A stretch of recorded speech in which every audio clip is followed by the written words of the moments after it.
Hello and welcome to personal finance bulletin money time. मैं हूं आपके साथ मीनू शर्मा, लेकर हाजिर हूं आपकी जेब और जिंदगी पर असर डालने वाली पर्सनल फाइनेंस, बिजनेस और पॉलिसी से जुड़ी तमाम बड़ी खबरें। तो चलिए फटाफट शुरू करते हैं इस बुलेटिन में खबरों का सिलसिला। भारत की आईटी सर्विसेज इंडस्ट्रीज ने नौकरियां घटने का अनुमान व्यक्त किया है। रेटिंग एजेंसी इकरा की ताज़ा रिपोर्ट के अनुसार वित्त वर्ष 2025-26 की दूसरी छमाही तक आईटी सर्विस सेक्टर में नौकरियों की रफ्तार घट सकती है। इकरा की रिपोर्ट में कहा गया कि अमेरिका में नई सरकार के गठन से नीतिगत स्तर पर अनिश्चितता पैदा हो सकती है। अनिश्चित आर्थिक माहौल के बीच अमेरिका तथा यूरोप के प्रमुख बाजारों में टेक्नोलॉजी की डिमांड घटने से पिछली 6 से 8 तिमाहियों में भारतीय आईटी सर्विस कंपनियों की मांग में कमी आई है। इसके अलावा कर्मचारियों द्वारा कम संख्या में नौकरी छोड़ने और कर्मचारियों के अधिकतम इस्तेमाल पर कंपनियों के फोकस से नौकरियों की संख्या में कमी आ रही है। महंगाई के मोर्चे पर कागजों में ही सही लेकिन राहत भरी खबर है। खाद्य वस्तु के दाम घटने से थोक मूल्य सूचकांक यानी WPI आधारित महंगाई में कमी आई है। सोमवार को सरकार द्वारा जारी आंकड़ों में बताया गया कि नवंबर में महंगाई 3 महीने के निचले स्तर 1.89% पर आ गई। इस बीच जानकारों का मानना है कि फरवरी की मौद्रिक नीति समीक्षा बैठक में RBI रेपो दर में 0.25% की कटौती कर सकता है। थोक मूल्य सूचकांक आधारित महंगाई अक्टूबर 2024 में 2.36% और सितंबर में 0.39% और अगस्त 2024 में ये 1.25% रही थी। सरकारी आंकड़ों के अनुसार खाद्य वस्तुओं की महंगाई जहां नवंबर में घटकर 8.63% रह गई, वहीं अक्टूबर में ये 13.54% थी। सब्जियों की महंगाई घटकर 28.57% रही, जबकि अक्टूबर में ये 63.04% थी।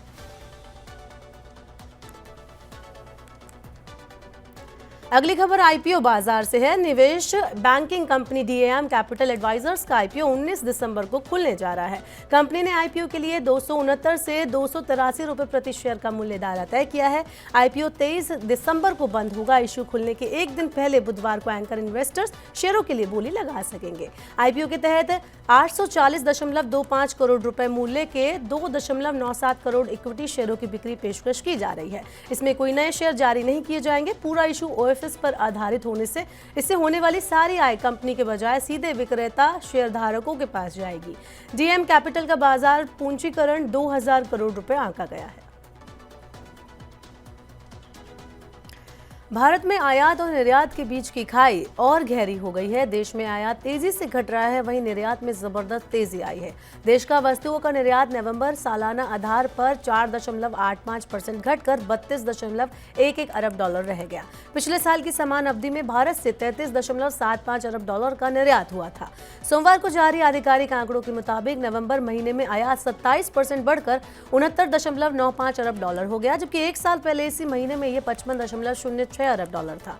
आयात की गई वस्तुओं में सोने की अहम भूमिका रही। इस दौरान सोने का आयात 14.8 अरब डॉलर यानी 1.25 लाख करोड़ रुपए का सोना आयात हुआ है।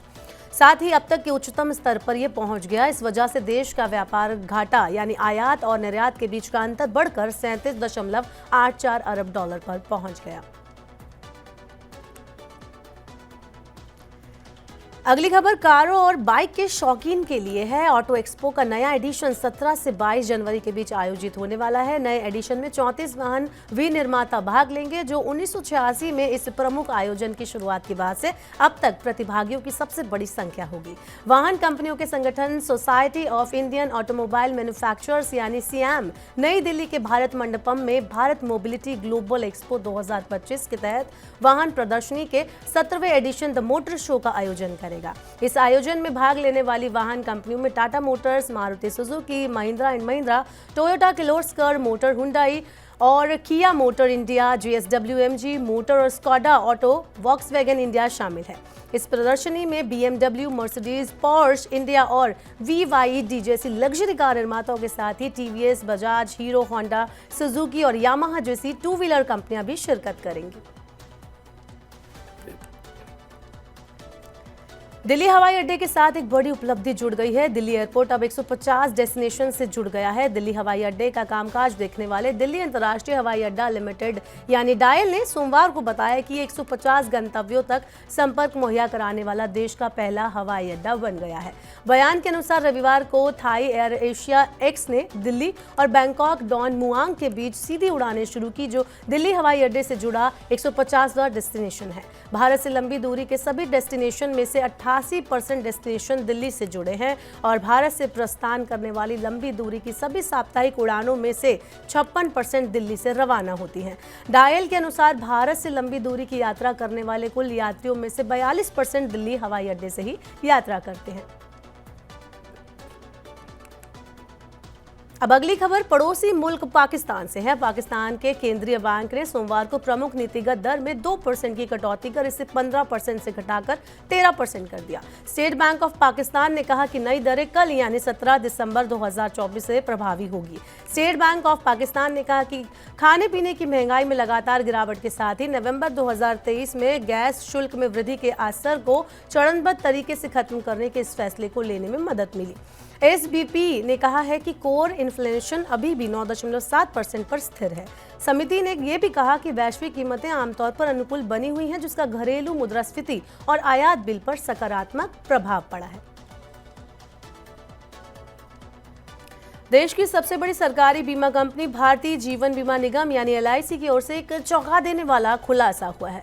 एलआईसी के पास 2023-24 में बिना दावे वाली परिपक्वता राशि 881 करोड़ रुपए है। संसद को दी जानकारी में वित्त राज्य मंत्री पंकज चौधरी ने कहा कि वित्त वर्ष 2024 के दौरान 3.72 लाख पॉलिसी धारकों ने परिपक्वता लाभ का दावा नहीं किया। उन्होंने कहा कि पिछले साल के दौरान 3.73 लाख पॉलिसी धारकों की 815 करोड़ रुपए की राशि बिना दावे के रह गई थी।